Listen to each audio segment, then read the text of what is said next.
Welcome everyone to the 209 Journey podcast. I'm your host, Luis Urbano, and this is the first episode of season 3. And you're either listening to me on the podcast right now, or you're actually watching me on YouTube, on Facebook. That's one of the newest things that I'm doing here on season 3 is actually having a video portion as well, which, just a heads up, the video portion might not really be as edited. I think that I'm going to be focusing more on the podcast, doing the editing work for all that, but for the first few episodes, video-wise, there might not be as much edits, but it'll be a thing that will be going, and we'll be actually changing some stuff. The intro will change. There's a lot of things that will likely change as I, evolve in this video platform and start using this more. And also, we'll be doing live shows as well on the platform that I'm using now to actually record this.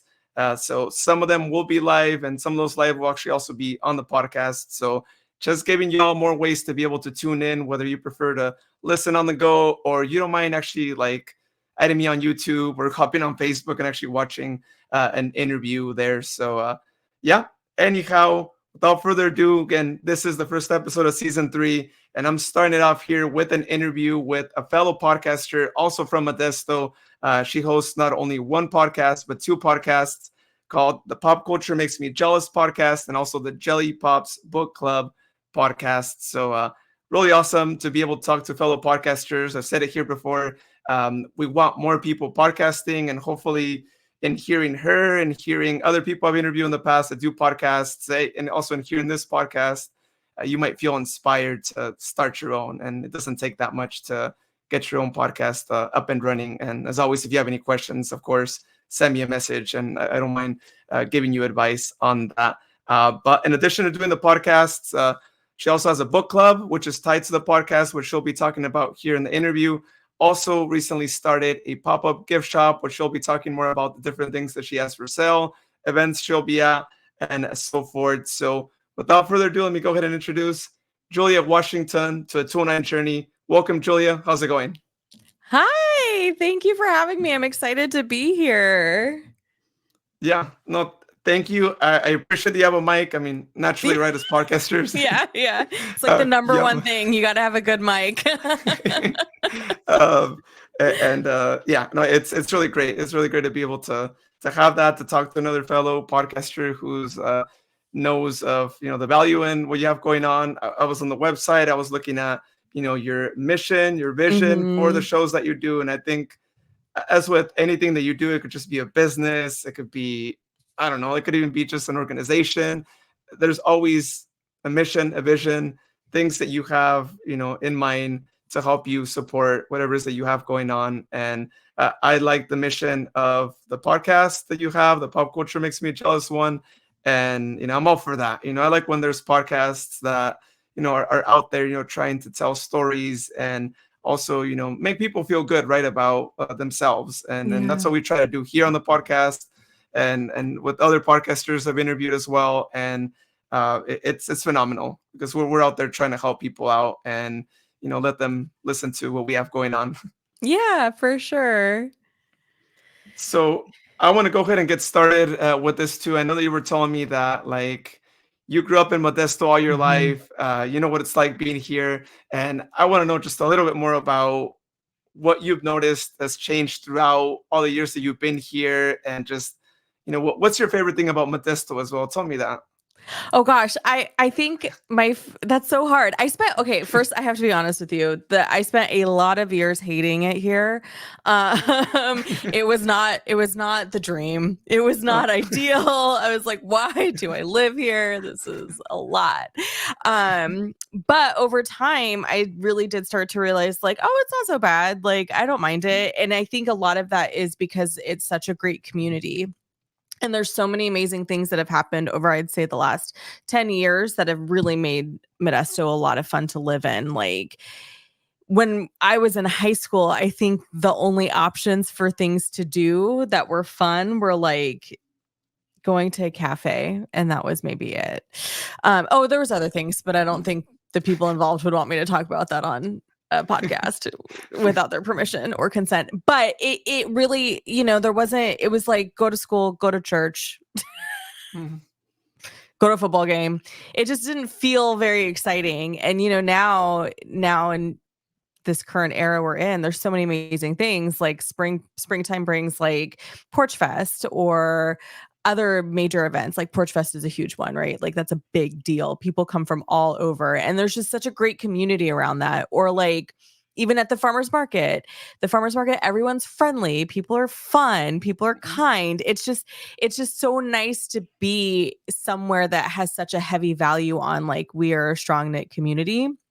There are some flaws, but that's not why we're here today. Mhm. Oh yeah, yeah. There's always room for improvement, I guess, is what I'm trying to say. But in my adulthood, especially in my current state, I've realized like, oh, the community here, finding and building community Mhm. here isn't as hard as it is if you were in a much bigger city, a much larger city where everything's a little bit more dense. So it's easier to kind of find like-minded people around here, which is nice. Oh yeah, it is. Yeah, because like you're just mentioning, yeah, you go to the big cities and that gets lost, right? Naturally, right, with the Mhm. city vibe and all that. Yeah, I mean, like big cities have their neighborhoods, but it's not the same. Like there's like this, and I keep going back to Porch Fest because is the most Mhm. recent major event that's happened in my, at the time of this recording. But like people literally rally around Porch Fest, and everybody in the city knows about it.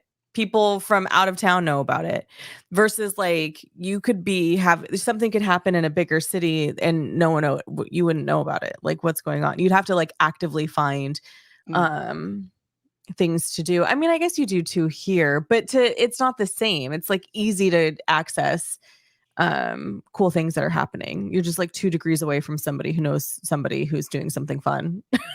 Oh yeah, yeah, yeah. Oh yeah. You have, and that's another thing, right? Is that you have mutual friends and mutual friends. I mean, before we Mhm. started recording, we were looking through our mutuals on Instagram, and you're friends with people that I've interviewed here on the podcast. So I mean, that would be really tough to happen, right, in a big city or big area where Yeah. it'd be like, oh, I've heard Yeah, of that.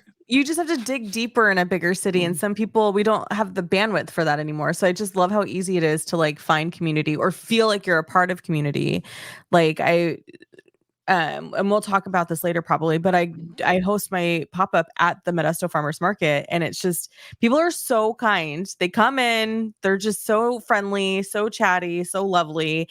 And I've done pop-ups in other cities, and it's just not the same. Like people just come in, Mhm. they walk around and they're like, and you say, "Hi, good morning," and they just and then walk away, and you're like, "Cool." In Modesto, you say, "Hi, good morning," and they're like, "Hey, good morning, how are you? Okay, have a good day." Like it's just such Mhm. a different vibe, and it's so lovely. Oh yeah, I mean, I always say this, right? But I'm like, if someone's telling you that, like, it's a kind gesture just to like say good morning and say Yeah. hi. Even if you don't have to like stay there and like chit chat too much, but I'm glad that you're able to experience those things. And we also got Love Modesto that just happened not Yeah, too Love long Modesto's ago. a big one too. Yeah. That's So it. That's and yeah. it's expanded throughout just like all of the Central Valley, which is so fascinating. Because I remember when Love Modesto started, like many people over a certain age, and so like I did an event in Lodi in April, and they had a Love Lodi table, and I was like, I didn't realize it was this far. Like that's so awesome. I love that. Oh yeah, I mean I like you. I remember when it first started as well, right? And initially it was just like here, it was a nice thing that was going on. I would Hmm. have never imagined that it would actually start to like make such an impact that you're having Yeah. people from like other states that are also looking back over here and being like, what are they doing there? I want to do that too. Yeah. That's bringing people in, right? So it just goes to show you, right? I mean, it doesn't matter where you're at, and here in the valley you could actually start something that could make such Hmm. an impact that even people in like big cities that like catch on to it and are like, hey, I want to do Yeah. that too. Might be a little more Yeah. difficult for them with the community aspect as we're talking about, but they're trying to do something like that. And it was such a movement that they started, and it keeps going. It's like every year I Yeah. hear that they add, oh, now there's a love this city, now there's a love this city over Right. here. And Yeah. I'm like, it's going to be throughout the country at some point. Every state's going to have a love enter your city here. Yeah, I love our city. I think it's great. I think it's wonderful. And I think it helps people kind of come out of their like, it's so easy to just sort of isolate yourself and like, stay at home because of the internet and access in Mhm. that way. It's just a nice reminder to like get out of the house, do something good. Yeah. Oh, yeah. And you look at the service projects, they have so Hmm. many different varieties of projects that are going on. So Yeah. whatever you like doing, if you like doing physical work, if you like, actually like going out, volunteering and, talking to other people, going to convalescent homes and keeping people company and being right there, like you have something for everyone, whether, whatever you want to choose. And it's Yeah. nice that people step up to that and start their projects, lead the projects. I mean, it's a lot of work that they put into it, but it Hmm. takes the community, and it's that community that like you're referring to. So you could tell why. This is why people say good morning back to you because they're Yeah. also the ones that are out there in La Modesto, and it's such a big crowd. You get like Yeah. thousands of people, and Yeah. yeah, but more proof, right? That people can Yeah. be friendly in town. Yes, uh, exactly. Like, you don't have to be mean. There's evidence that kindness works. Oh yeah, it does. It goes a long way. See, Yeah. it could be the smallest thing, and it means a lot to people.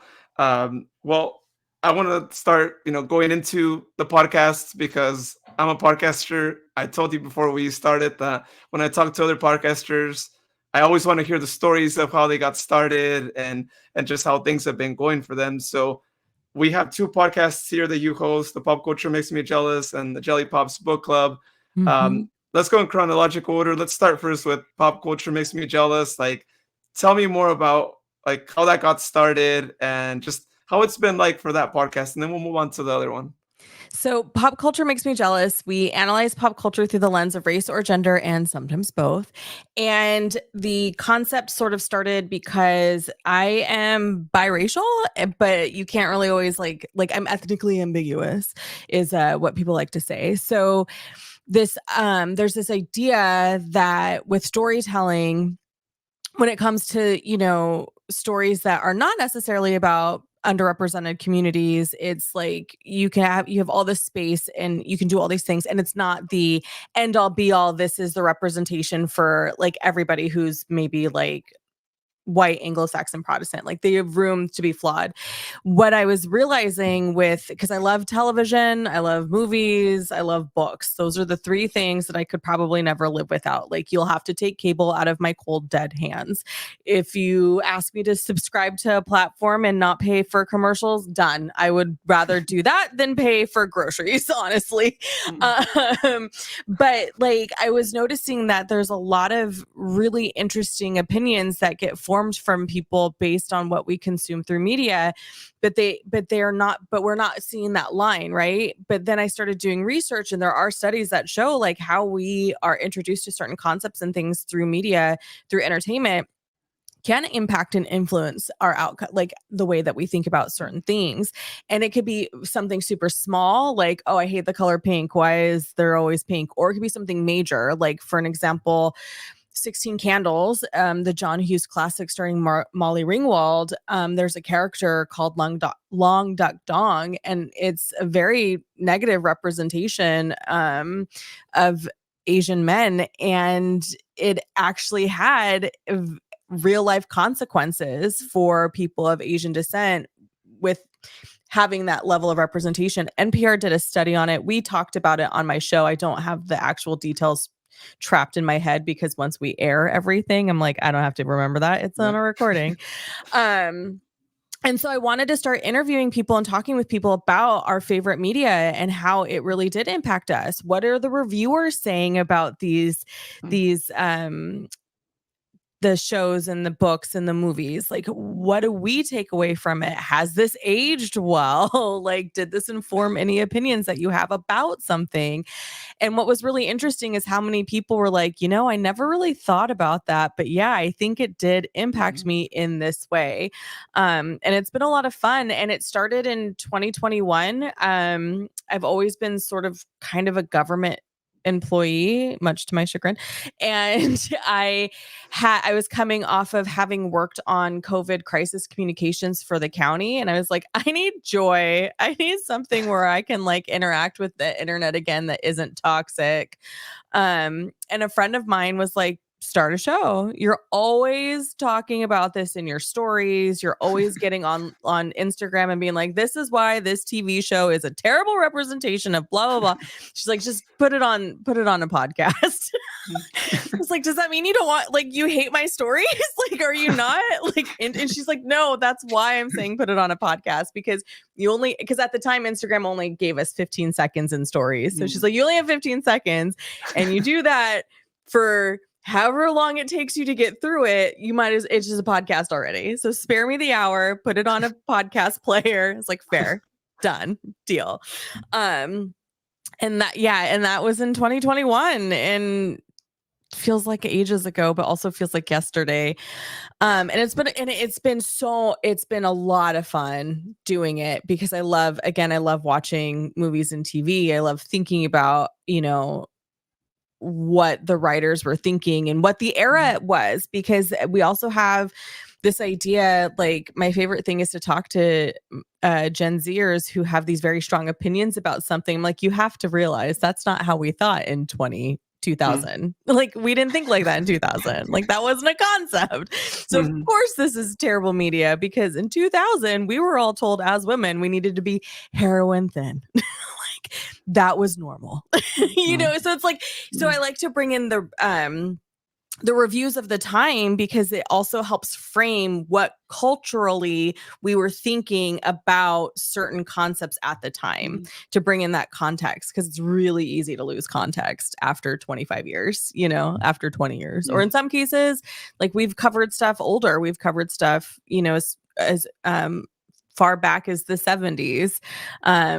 We even covered White Christmas, which is a great movie, but also doesn't has its fair share of issues. But I still watch it every year anyway. So that's the origin story about Pop Culture Makes Me Jealous. It is currently on hiatus though, because I have all the other things that I'm working on, but I'm hoping to come back in 2025 with it, with some really awesome titles that we can cover. Oh yeah, no, I mean there's a lot definitely in movies and shows, and yeah, especially with streaming. Like, with streaming, it's like, oh, how do I keep up? Oh yeah. It seems like every day they're always adding something new. Like every single streaming, I don't know how people can keep up with anything, right? With so many like show options and movies, it's like, unless you just dedicate your entire life to. And even then, you would never finish it, because they're still gonna add more. And exactly, it was so much easier 20 years ago before we had streamers. We were all watching the same things. Right? Yeah, it was just going to like Blockbuster, Hollywood Video, and just like finding the new release section, which I think was it every week. Maybe there was something new, and new releases come out every Tuesday. That's still true to this day, unless you're Taylor Swift, who drops whenever she feels like it. Oh yeah. Messes up my schedule. I'm like, I need things released on Tuesdays, because that has been the structure of our culture for a very long time. Yeah. Oh yeah. She's trying to change it, and it's working for her, right? So it's yeah. I guess I shouldn't judge. It's paying off for her. It was all good. But going back, I mean, there's a lot of movies, TV shows that definitely have that. I mean, for me, what always comes to mind is The Office. I watched The Office so many times, like I'm sure a lot of people out there, and it's one of those things where it came out at a perfect time, right? And if it's something that would have come out this day and age, it probably doesn't go beyond season 1. Right, with all the references that were built up there, and and it's still, they still, have it in the streaming services, even though they're going through like, Netflix to Peacock and all that little there's a lot going on situation. there. Yeah, it's hard to be in the industry right now, especially after the strikes. So I just feel for all my friends who work in the industry, and I hope it gets better for them soon. Yeah. Oh, that was a tough one. Yeah. There's a lot of things that got put on delay, and it's rough, right? When they went through so much time without doing anything, and projects that were on hiatus and projects that were canceled, I'm sure. And that's tough times there too. But in all the episodes that like you've done so far for this podcast in particular, like what's been so far like your favorite either movie or TV show episode that you did a show on? You know, my favorite episode from season 5, that's the one we just wrapped, is probably, well, there's two, because season 5 was Disney. So we covered Disney properties. My two favorite from this season 5 are Aladdin. That was a great episode. And then The Hunchback of Notre Dame, also a great episode. And we really dove into a lot of the things that just are like head scratcher, but also we're like, as children watching those movies, we didn't really necessarily think about it. But as adults, it's like, oh, you can see how these things are probably negatively impacting the way we view certain populations of people. And that's not great. That's terrible. But those ones were in season 5 are probably my most favorite. And they're kind of longer. They're a little bit, I try to keep it to an hour, but there was just such great conversation going on that I think they're both an hour and a half. So sorry if anybody wants to tune into those in the air. Like, why are these an hour and a half? Because we couldn't stop talking. Hey, I get what you go through. It happens to me as well. When the conversation is good, you just can't stop it. And but I mean, it's more content for people, right? It's like it divided into parts. If it's really long, just just pause. more It's to fine. listen. Yeah, exactly. And then we did a season on high school movies or properties, and I would say for that season, Normal People was probably my favorite. And that's a book to screen adaptation. So the book was written by Sally Rooney, and then the screen adaptation came out during COVID in 2020. And I want to say it's an 8-episode series that I think it's 8 episodes. It might be more. I don't know. There's no consistency. But Paul Mescal, for anybody who's listening is familiar with that name, is in it. And Daisy Edgar Jones. And that it was such a great adaptation. Book to screen adaptations are my drug. Okay. I am obsessed. I will break them down. I will get into the weeds. And this book to screen adaptation was so incredibly well done. And my guest is the field that she works in was very relevant to some of the themes of the book. So it was an incredible conversation. So, and that's always the one I always recommend people to start with is like, listen to Normal People. It might make you uncomfortable, but it was great.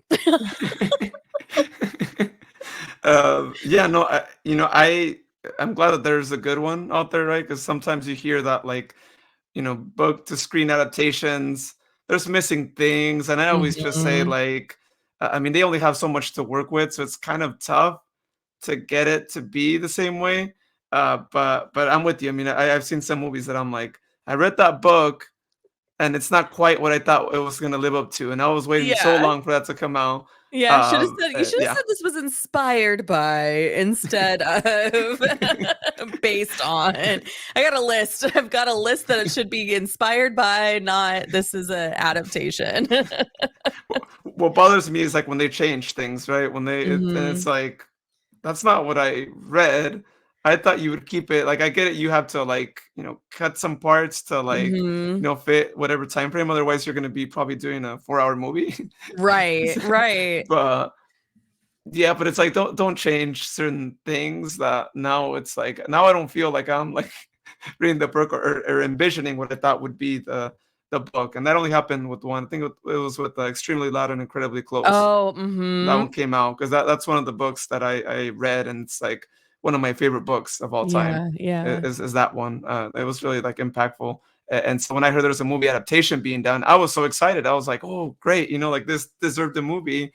It was a good book, and I think so much my English professor because that was a book he forced us to read in Yeah, college. So yeah. shout out to him. I forgot his name right now, but shout out to him for like making us read that because that's one book that is just on my collection that I'm like I could read at any time, because of how well written it was too. But the movie, yeah, I'm Yeah. like I'll go back to the drawing board. It could have like I'm gonna stick with the book. I'll just leave it at Yeah, that. yeah, yeah, for sure. We actually did a lot of book to screen adaptations on on Pop Culture Makes Me Jealous.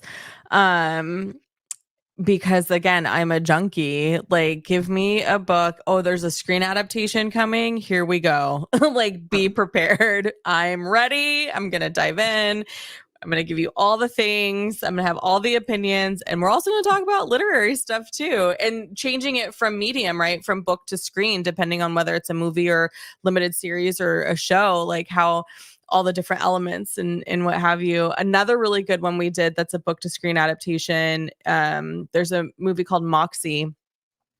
The book is a YA novel, and so it really like it the book is amazing, and the book goes into this. There's this movement from the 90s that was very near and dear to my heart as a young adolescent. The Riot Girl movement came out of the Pacific Northwest. And so when Moxie was released, I was like, oh my gosh, is that Bikini Kill in the soundtrack? I will watch this movie now because I love Bikini Kill. Oh my gosh, look at all these, like, they really incorporate. So there's the concepts of the Riot Girl movement were there. They really they tried real hard. Amy Poehler tried real hard. I hated the movie. And when I was like, well, I know it's a book, so I'll read the book now. And I'm reading the book and I was like, this book is incredible. How did they mess it up so badly? Like, this is so upsetting. But that conversation that we did on the show was so fun because one of my nearest and dearest friends in the entire world that I met in high school who went through a Riot Girl phase with me was my guest. So we really got into the weeds about like, and we were too young to truly experience the Riot Girl movement because I think I discovered it in 1998. And at that point, like the scene had changed a lot because it had been going on for maybe 10 years at that point. And but so was my friend and I were similarly aged. And so it was fun to talk about what it was like from our perspective, being like not quite the demographic age wise, but like observing it and being enamored by it. And then so that there was a relatability there with the girls in the book, but then it's like, I don't know, the movie just missed it. Just missed the mark so bad. It's like, oh, Amy Poehler, I had so much faith in you. I mean, she's still brilliant, but still, I was like, man, come on. Oh yeah, no, she's amazing, right? So it's like, come on, like if she, yeah, that's a little challenging. It's like, all right, well, it's just one movie. All actors have like that one movie, right, or the one or two movies where it's like, oh, okay, yeah, that wasn't as great, but I wonder, when I hear those things about like movies not being as great as like books, like what do the book authors think, right? Because I'm sure they get like a say, right? They gotta have some sort of say because that's their like like it depends on the piece. deal. Yeah, it depends on the deal they get. Like some authors are very, very close to the project. There's a TV series adaptation called Heartstopper that Netflix did. And the person who created the graphic novels is the person who writes the scripts for the show. They write for the show. And so like, it's very true to the original story. But then there's a book called Lessons in Chemistry, my book club read last summer, and everyone in the book club loved it. And then Apple Plus is like, we've adapted it. And in the first 2 episodes, we were all like, we're out. This is garbage. We're done. No one else needs to watch it. But people have loved the show, and that's fair. They're allowed to. But in terms of what the essence of the book was, the deep layers of the book, because it is over 400 pages. It's a 14-hour audiobook. If anybody wants to do the audiobook, it is a commitment. It missed the mark in so many ways. And the author, Bonnie Garmis, I think is her name, even said, she's like, once you sign it over, you just have to let it go. And I was like, ooh, I'm too much of a control freak. I'd be like, I need to write the scripts. I need to be involved. We cannot let our readers down. Yeah. Oh, yeah. That's rough. I mean, to sign off that, it's like, all right, because your book's gonna be mentioned, and I feel like there's that.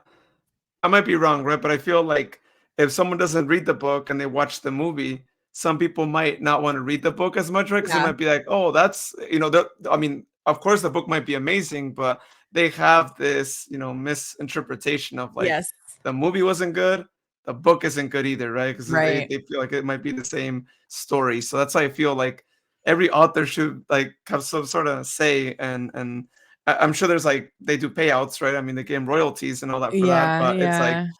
at what point do you want to have some sort of control, right? Because it could hurt you as an author in terms of book Yeah. sales for that, right? Yeah, for sure, for sure.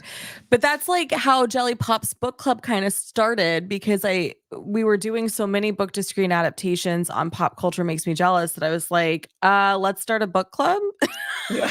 Anybody interested? Uh-huh. And so my friend was like, your listeners need to have a name. I was like, I don't care. Right? Like, I don't care. It's people listen. They don't tell me if they listen. I know they listen. There's downloads, but honestly, I Mhm. don't care if they have like a name, right? The fandom of all Yeah. 100 people who listen to my show. And she was like, no, you need to have a name. And then she gave me a couple, and Jelly Pops was one of them. So I took it to Uh-huh. Instagram. I was like, what do you people want to be called? Like, those of you who actually listen, here are the options that our friend Natalie came up with. Pick one. And Jelly Pops overwhelmingly won. And I was like, okay, like, that's cool. If that's great. We'll do it. We'll pick it.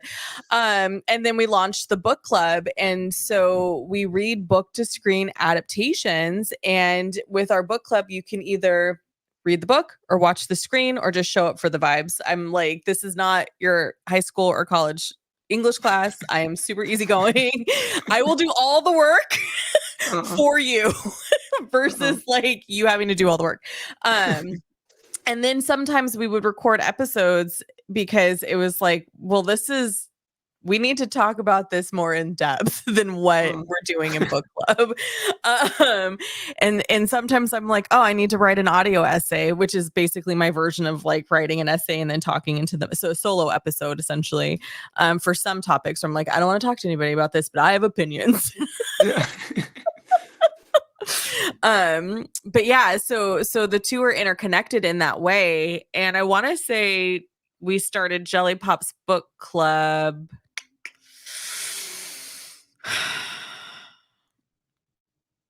in the fall of 2022, I think is Okay. accurate.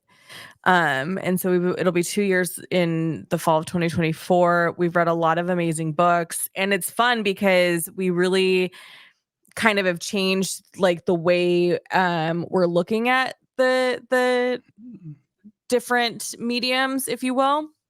Because I'm not the person. Yes, I will be upset. Like Daisy Jones and the Six adaptation made me so angry because Daisy Jones and the Six is one of my favorite books. It's by Taylor Jenkins Reid. It is a fictional novel about a 70s band. It's inspired by the Fleetwood Mac story, if anyone knows the story of Fleetwood Mac.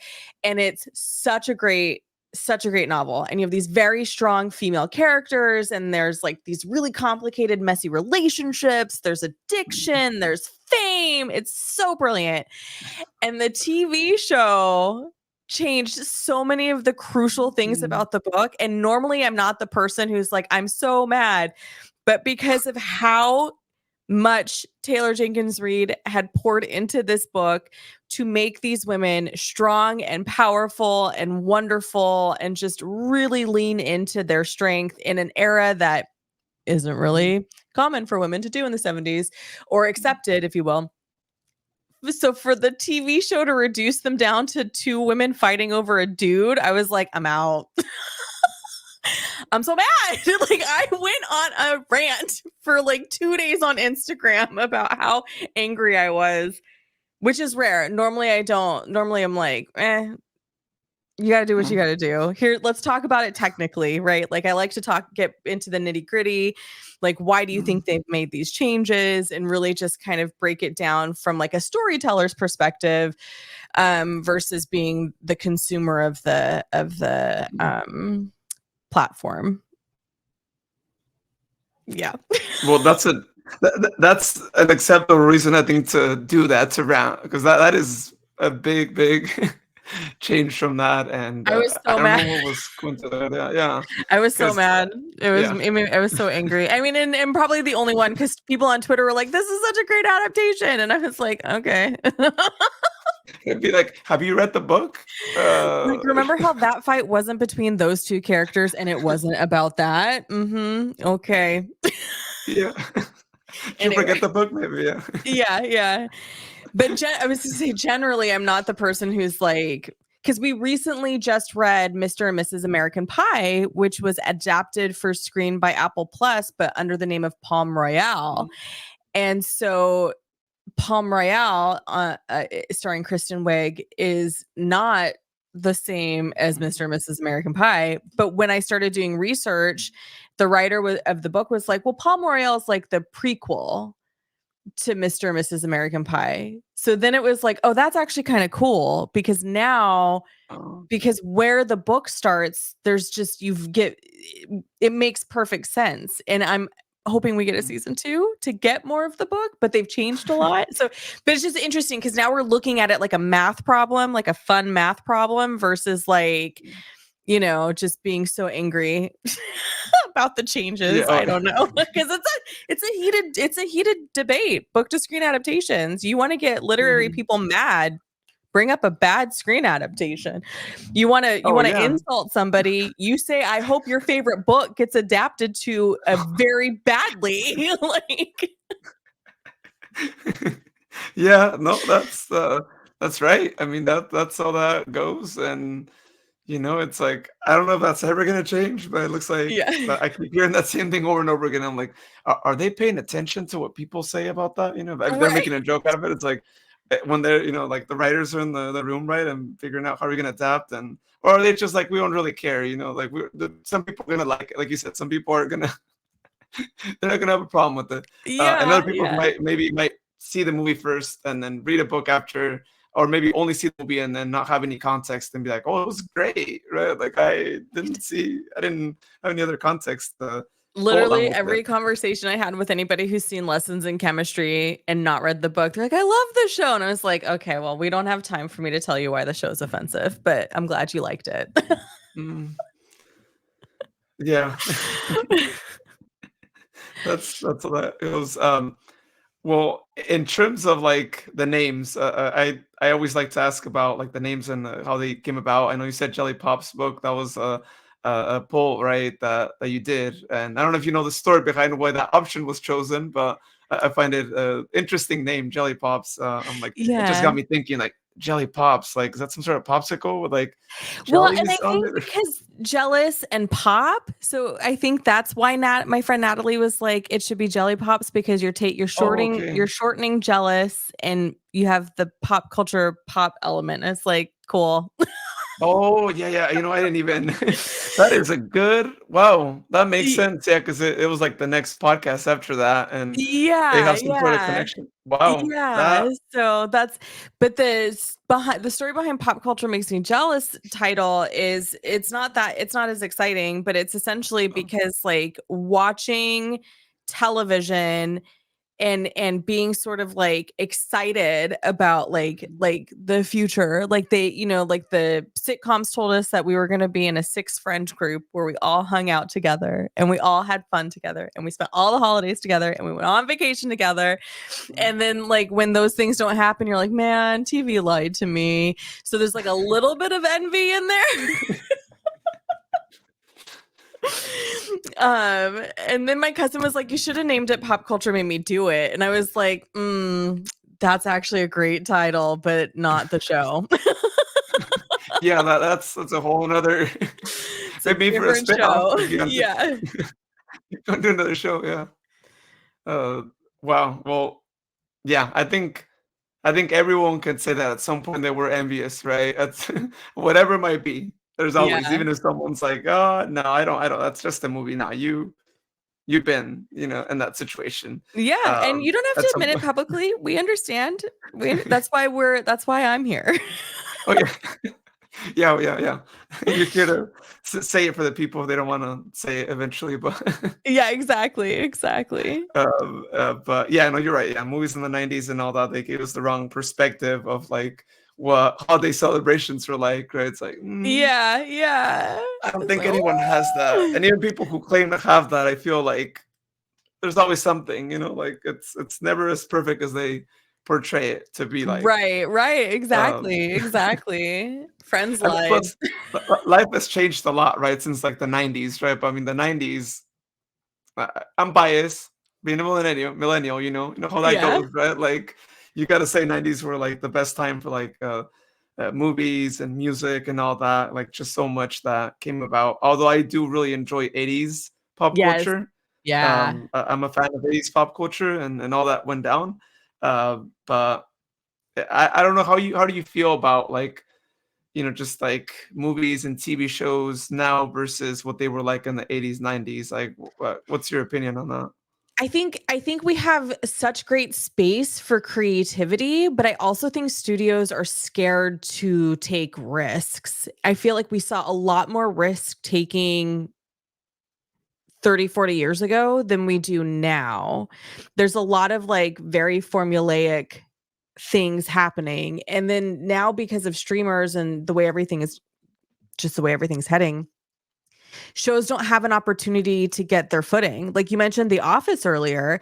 The Office, I would say seasons 1 and 2 were rough. Like they were still figuring out their vibe, their connection. I mean, everyone's chemistry was great, but I would say season 3 is a really, really solid season. It really finds its feet and takes off running.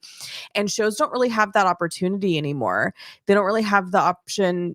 If you're not a hit after the first season, you're out. There are some exceptions, obviously, like Ted Lasso blew up, Bridgerton blew up. Mhm. I'm trying to think. Stranger Things, people loved Stranger Things, like that's a big deal. But this whole allowing a show to sort of start out and then grow into an identity doesn't really exist anymore. And it kind of it feels strange to think that you have to have something presented and polished and ready to go immediately. Like you have one season to figure it Mhm. out or you are out. And when I think about some of my favorite shows, it really isn't it in the first season or second season. It takes time to get there, to grow. So it's going to be really interesting to see what happens over the next handful of years, especially as all of the bundling is happening between the networks. Like you can do like I don't know what the bundles are now. I'm just making this up off the top of my head. It's like a Hulu and Netflix and, Tubi bundle. And like, that's going to definitely impact, I think, the way things go. And I also miss the collectiveness around media and entertainment, right? Like we all knew Thursday night lineup was it. Like we were going to go to school or work the next day and talk about 30 Rock, Parks and Rec, Friends, ER, Mhm. whatever it was. I'm listing NBC shows because that was their jam, or like TGIF. Mhm. And that's so much harder now because we have the option to watch whenever we want. And it's interesting how streamers are trying really hard to create that sort of nostalgia around. I don't want to say nostalgia is the wrong word. It's interesting how streamers are trying to do it. Like with Netflix doing like everyone tune in on Thursday for the Love is Blind reunion. And you're just like, Mhm. nah, dude, I got stuff to do. Like, Yeah. or like the inconsistency on how many episodes are released at one time. Like I made a joke the other day in book club because the book we chose to read for June, I said, "Oh, the series is about a black girl, and it's being released on Hulu. They'll probably give us all the episodes at once, versus like Mhm. normal people. I think they release them weekly. So there's like no consistency there either. But I think the the fear of allowing things to be creative and weird, unless you're a proven moneymaker, is kind of gone. Like people are scared to take risks, which is kind of a bummer because that's how we get some of like really amazing stuff. Mhm. Yeah, I mean, not to bring up The Office again, right? But yeah, that was definitely one that definitely had the potential, right? Mhm. And I'm glad that they didn't get it shut down, right? Because it created Yeah. a lot from it, right? You have fans from like all over the world, and they're doing conventions, etiquette, just that. Right, Yeah. right. And they were allowed the space to grow and be weird because you have to let creatives be creative. Like you can't Mhm. if you tell a creative now it's time for you to be a business manager and tell me why this is going to make a lot of money, it's going to be like Mhm. I don't know, I just let me do my thing, like let me be weird and creative, please. Just Oh give me yeah, yeah. $100,000 to be weird and creative and I promise you that it'll be weird and creative. Like, Oh yeah. And they're still referencing jokes from The Office that, Yes. I mean, nowadays they would have been like, oh, that's the end of your TV show, Yeah, whatever it might after be. season 2, probably they would have been canceled, I would say, if it were to be released today, because unless they came out of the gate as strong as they did with season 3. Oh yeah, yeah. No, you look at, and for anyone who hasn't seen it, right? You just look at the episode titles, Yeah. and then that's like, whoa. What's going on there too. But I think that the writers put a twist to it where like they showed that progression, right, of like where they Mhm. started. And in fact, I was hearing something that like first season or two, they didn't allow them to like really do much makeup, and like their hair wasn't really done because they wanted that Right. like natural vibe of actually feeling like, oh, they actually went to an office, they're actually at work, Right. and they wanted to portray Yeah. that. And you could tell, I'm sure, right, with the with that. So that Yeah. contributed to that too, as much as the actors didn't like that. Yeah, and they even spent mornings shooting. Like, I know that they would have time to shoot where it's just like just work, just like you're in an actual 9 to Mhm. 5 job, just work, and they would shoot B-roll that they would intersplice in. But now, because everything's like budget tight, like who knows if that kind of stuff would be able to happen now. And even like reality shows are having a hard time with getting picked up or renewed or what have you. It's a really interesting time for TV right now. And as a person who will claim she was raised by television, I'm very Mhm. nervous because I need TV. Not a lot of Oh, shows yeah. got picked up for the fall. And like a couple weeks ago, it was like every day, 3 or 4 shows were being announced being canceled after 1 or 2 seasons. And you're just like, what are we going to watch in the fall? What are you guys doing? What's happening? I'm scared. Like, I loved TV Guide. I loved going through the TV Guide and be like, okay, this is what I want to Mm. watch. This is, my watching schedule. And yes, I Uh-huh. did have friends, I promise. Like, I wasn't just a girl who sat at home and watched television. I did have a social life. Um, but like, it's so different now. It's Mm. wild to just see the change happening. I don't know. I don't like it. Yeah. Oh, no, no. Like you said, it's just the streaming schedule, the options, and you got to be quick and have something that is a hit, or it's going to be a bust, right, in their eyes. And it sucks, but I guess Yeah. it's the nature of being competitive and trying Mhm. to get that one hit TV show that's going to like boost the streaming service and, get more people watching other shows, because that's how it Yeah. is, right? I mean, Ted Lasso, I watched it, Apple TV. Now you're over here being like, "Oh, let me see what else they have," right? This was such a good show produced Yeah. by them. Maybe I've been missing out on some good other shows, so there's that, I think, component to it too. So, Mhm, mhm, totally. well, I know you briefly mentioned the book club, but I want to get more details as to like where do you guys meet? Like, how often do you meet? When's the next meet? What's the current book you're reading? Like, let's invite more of the community to go and be a part of the club. Yeah, so we meet once a month via Zoom. It's usually Sunday afternoon, 3 o'clock Pacific. And we do it via Zoom because it's just easier for people to access that way than Mhm. trying to meet in person. Like I said, we rebooked a screen adaptation. So for the month of June, we're reading a book called Queenie by Candace. I forget her last name. It's hyphenated. She's a British author. Ooh, I'm real bad at my job right now. Uh, but Hulu adapted it and it releases June 7th, I think. So we always read uh but we always read something that's either already adapted or going to be Mhm. adapted. And then, like I said, you can watch the book, you can watch the book.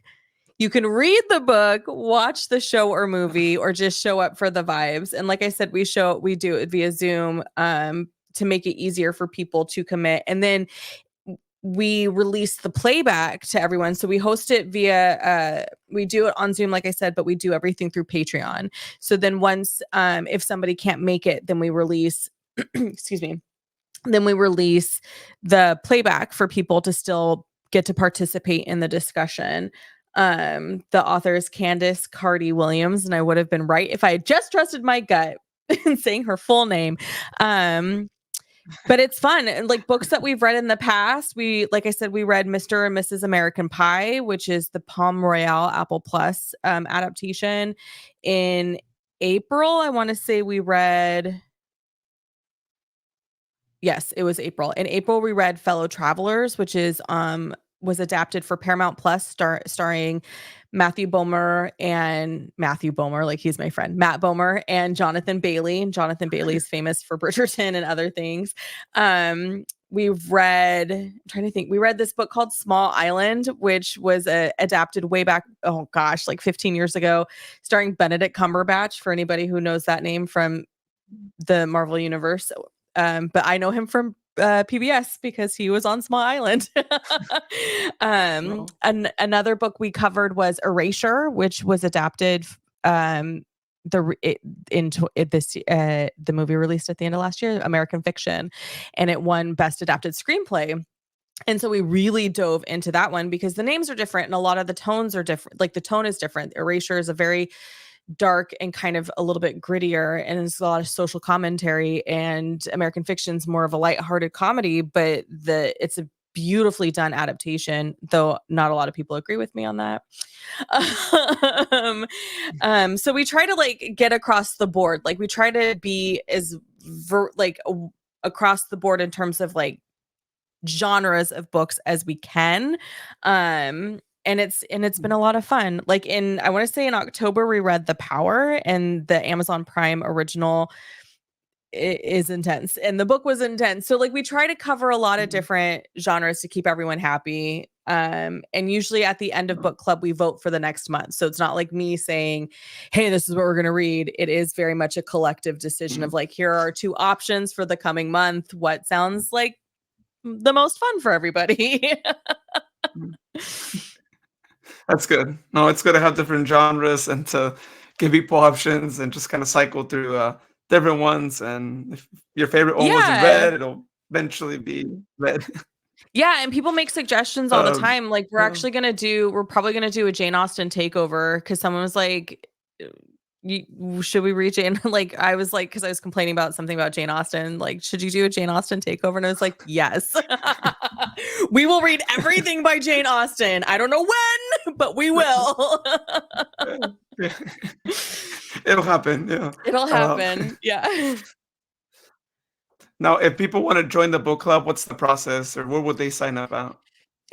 They'd have to go to patreon.com/Julia Washington, and it gives you all the information there for the different options to join. It is a paid for book club because I do a lot of research and prep for each monthly book club. So it's kind of like going to school, but it's fun.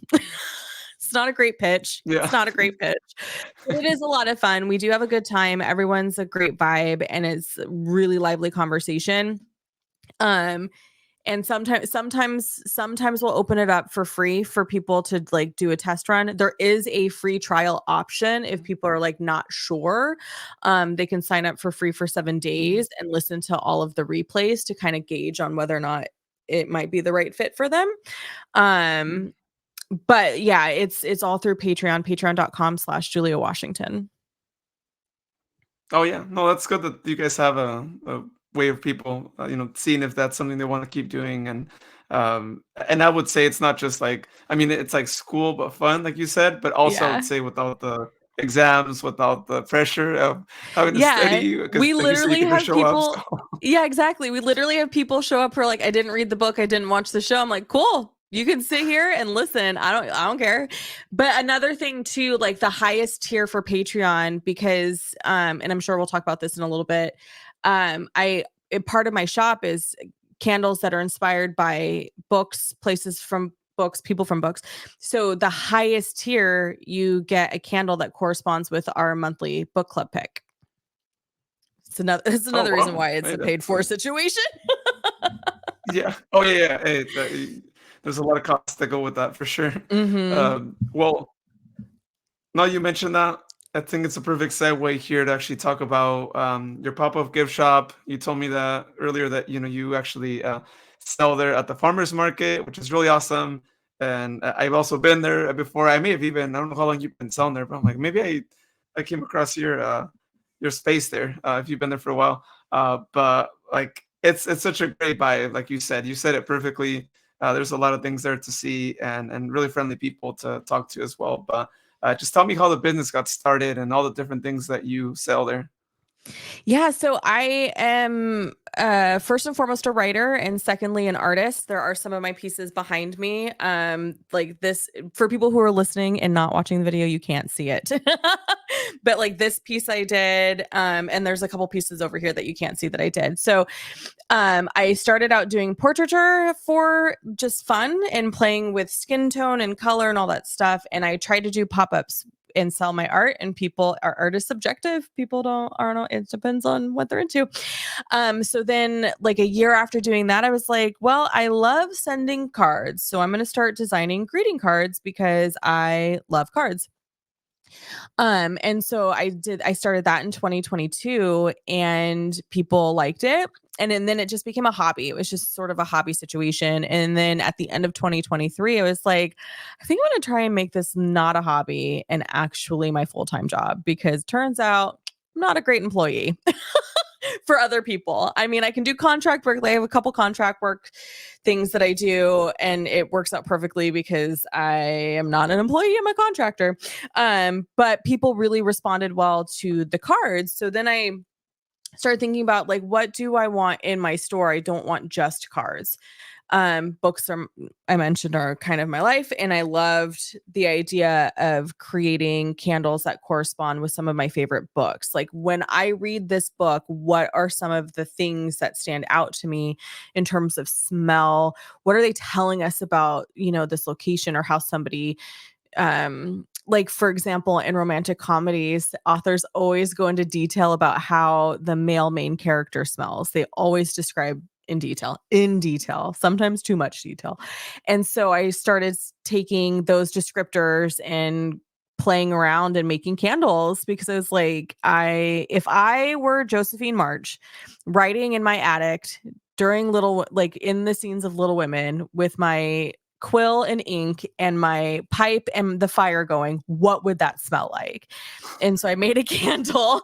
And then or if I was, Anne Shirley from Anna Green Gables, and I'm in the kitchen with Marilla and we're baking and it's a spring evening, what would that smell like? So little things like that. And then so then it started out, so then I was like, okay, we're going to hit the ground running. Let's figure out where I can take this stuff. And Modesto Farmers Market was one of the ones. And so far that's been one of the few ones that I'm still continuing to do, because they are so easy to work with and the community is so great. I've done other markets throughout California that haven't been super great, but I also realized my store is a very specific market. Because you can always tell the readers, because they come in, they're like, oh, Green Gables, or they're like, oh, Miss Seeley, I love the color purple, and I'm like, oh my god, I'm so glad I don't have to explain it. But also I love it when people come in and I do get to explain it, because then I can be like, read this book, it goes with this candle, it's amazing. And the cards have a lot of literary puns. I've recently expanded beyond literary puns, because every time someone comes into the shop, they're like, oh, do you have cards for this situation? And it's like, no, but I will next week, because you brought it up and I want to make sure that I meet the needs of people shopping for cards. And I recently started selling books as well. So it's books, candles, cards, and just bookmarks, just really anything that centers around reading. I was like, how do I get tea in my shop? How can I start selling tea also? Because I do love a cup of tea while I'm reading. Oh yeah. Well, that would be really cool. Have the tea machine there on the side, and just that seems like a doable thing. You just need the machine and Yeah, I just need to figure it out. keep it hot. Exactly. But all the cards are designed with watercolor. If they're not hand painted, then the design that is printed on the card came from a watercolor painting I did. You can find my cards also at Bookish Modesto, which is a new bookstore in town. And I'm working on trying to find other businesses that would be interested in stocking my cards as well. Oh, great. Yeah, I might have some businesses too that I can share with you, and see if maybe there might be something there too. Because it's nice when you go into a local business and you see them sell products right from local sellers. I think that's always Mm-hmm. a great little collaboration. Yeah, and it's a little piece of art. It's affordable art because sometimes art can be so cost prohibitive from people to actually have. And so instead of getting something mass produced that is for Marshalls or Target, you're supporting a local artist that's going to keep the local economy, kind of thriving in that way. So, and I mean, like, it's like at farmers market, I'm like, okay, here's my budget so I can shop, buy all my produce and everything I need for dinner.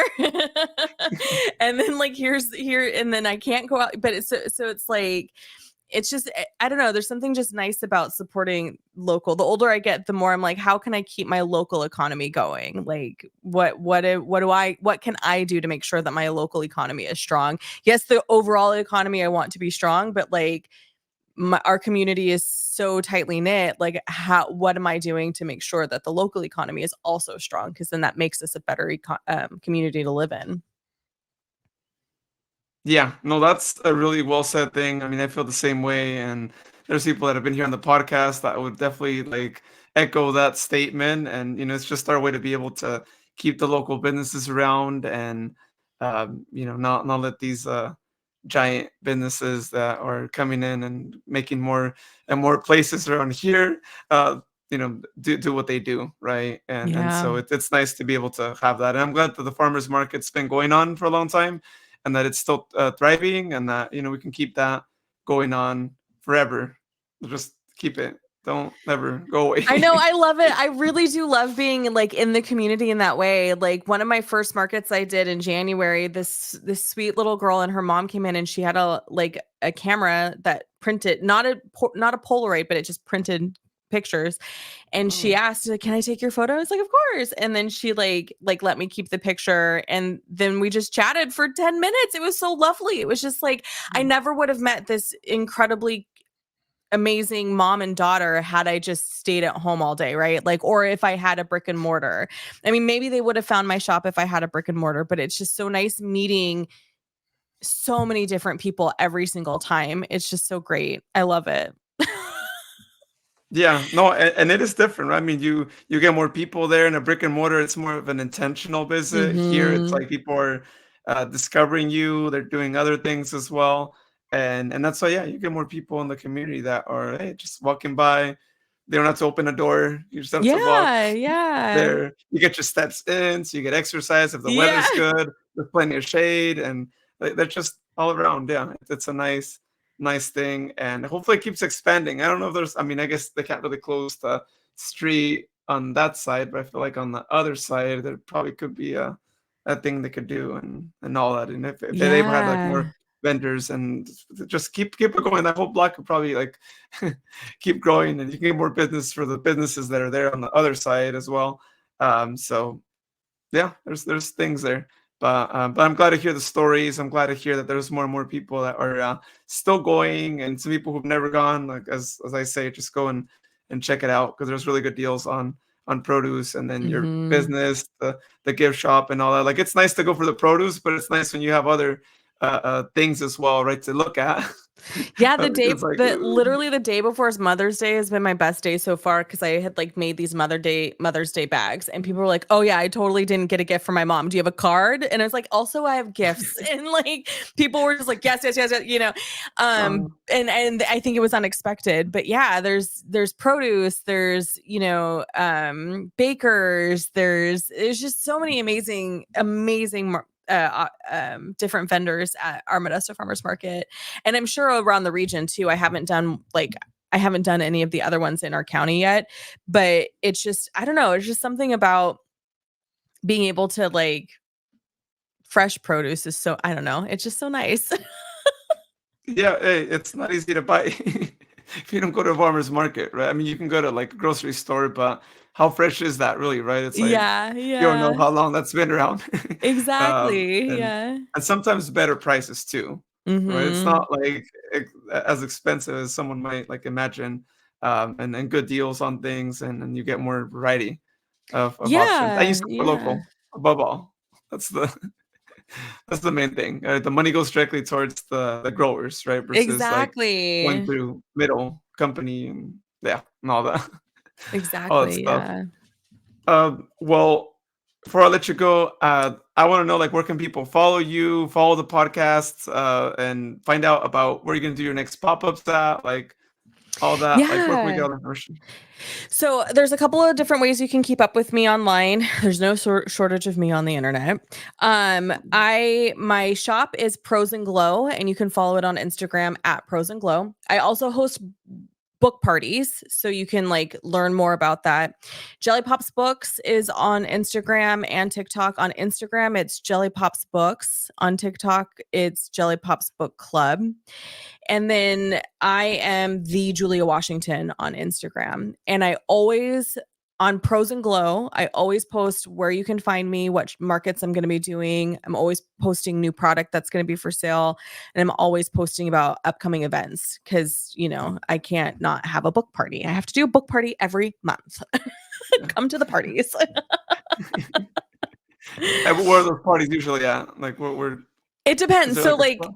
yeah, so like we partner with Lo-Fi in here in Modesto and on J Street. So we have a couple of different parties that we do with them, and we are going to start partnering with Bookish for another different type of book party. So following Jolly Pops Books will keep you informed and up to date on when the book parties are.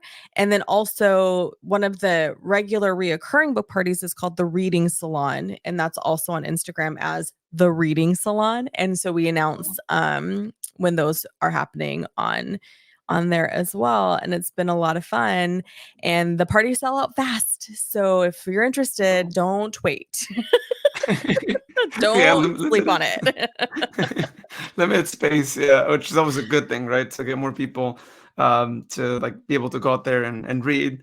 Because Yeah. as you mentioned earlier, right, the streaming services, people like being like watching rather than like reading. I think it's good to be able to have more book clubs that Yeah. can Yeah. encourage people to read, right? Because I think it's a good experience to be able to talk to others about a book.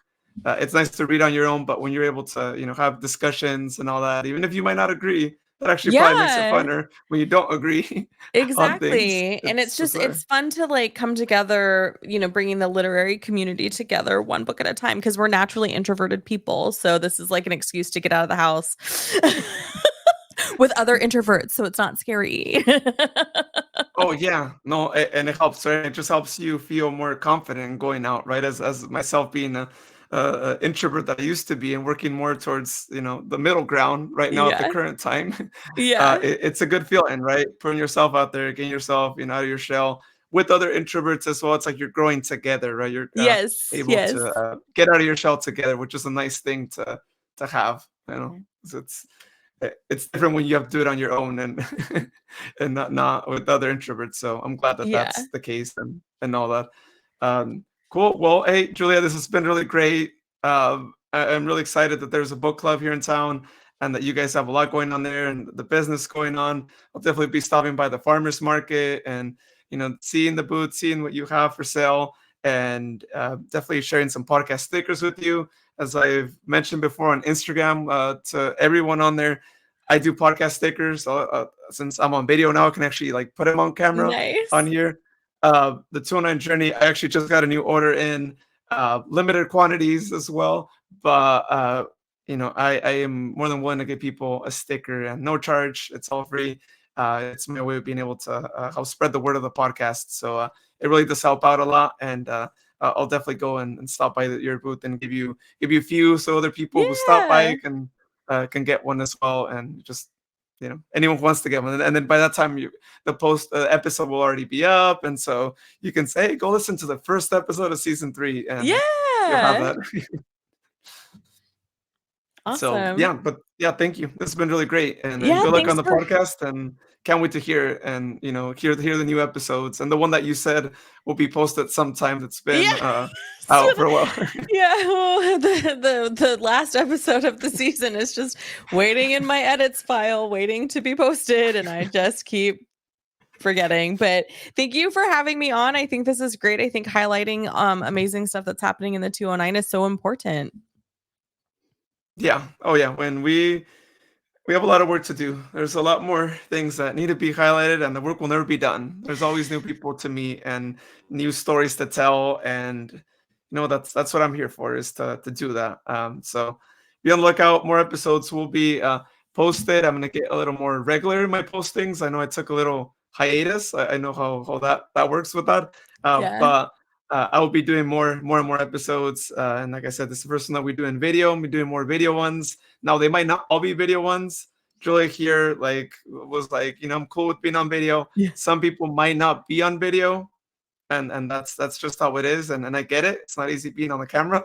I'm just used to it. So and I'm sure Julia's used to it too. I know you Mhm. did live shows as well. But I'm gonna try and have as many as we're able to on camera. Some of them will be live, and the live ones, there's just a lot. I'm probably gonna have like musicians, artists doing like live like artwork as well, and just more and more things. Anything that could be like live and shared in that way. We'll definitely be doing that as well. So that's coming up. Just tune into the socials at the 209 Journey on Facebook, Instagram, and you'll find out more about that. If you're on YouTube watching now, hit that subscribe button so you find out when new episodes get posted. If you're on the podcast, also hit whatever button they call, whatever platform, because each one calls it differently, right? As you know, Julia, like it's Yeah. like, I think Spotify's like follow. Apple, I don't even remember what Apple is this, but each one Apple is has just a little check mark now. little.